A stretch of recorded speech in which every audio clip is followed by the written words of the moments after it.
నేను రంగారెడ్డి జిల్లా మత్స్య కార్మిక సంఘం జిల్లా అధ్యక్షుడిని. నా పేరు మల్లేషు. అదే రకంగా ఈ నరకుడ గ్రామ నివాసిని. ఈ రేడియల్ రోడ్లో నేను కూడా ఒక బాధితుణ్ణి. ఇప్పుడు వచ్చినటువంటి ఈ అదనపు కలెక్టర్ గారు మీటింగ్ పెట్టిన సందర్భంలో ఆయన మాట్లాడుతూ చట్ట ప్రకారమే ఇస్తాము నష్టపరిహారము అనేది మాట్లాడింది. దాంట్లో వాస్తవం అనేది ఏది లేకుండా పోయింది.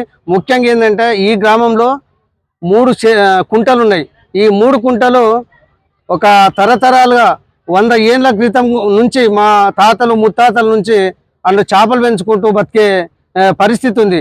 అట్లాంటి కుంటల మీదుగా ఈ రోడ్డు తీసుకుపోతున్నారు. అంటే ఇప్పుడు ఇక్కడ నరకూడ గ్రామంలో ఉన్నటువంటి 100 కుటుంబాలను నాశనం చేసుకుంటూ 100 కుటుంబాలను నష్టం చేసుకుంటూ 100 కుటుంబాల బ్రతుకులను నాశనం చేసుకుంటూ పోతున్నటువంటి రోడ్డును దీన్ని పూర్తిగా మేము వ్యతిరేకిస్తున్నాము.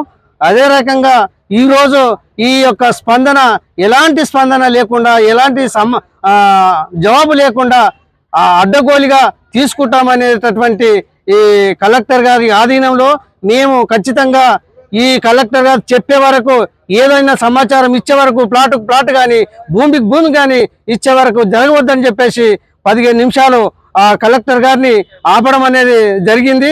దానికి కూడా స్పందన లేక మీడియాను కూడా పట్టించుకున్నటువంటి పరిస్థితి ఈ దాపురించింది.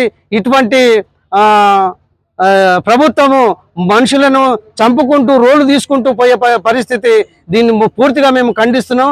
ఏది ఏమైనా సరే రాబోయే కాలంలో ఈ ఊరు మొత్తానికి నష్టం వచ్చే పద్ధతిలో ఉన్న రోడ్డును ఖచ్చితంగా అందరినీ ఏకం చేసి రేపు రాబోయే కాలంలో ఈ రోడ్డు ఇట్లా పోకుండా చేయడానికి మేము సిద్ధంగా ఉన్నామని చెప్పేసి ఈ సందర్భంగా తెలియజేస్తున్నాం.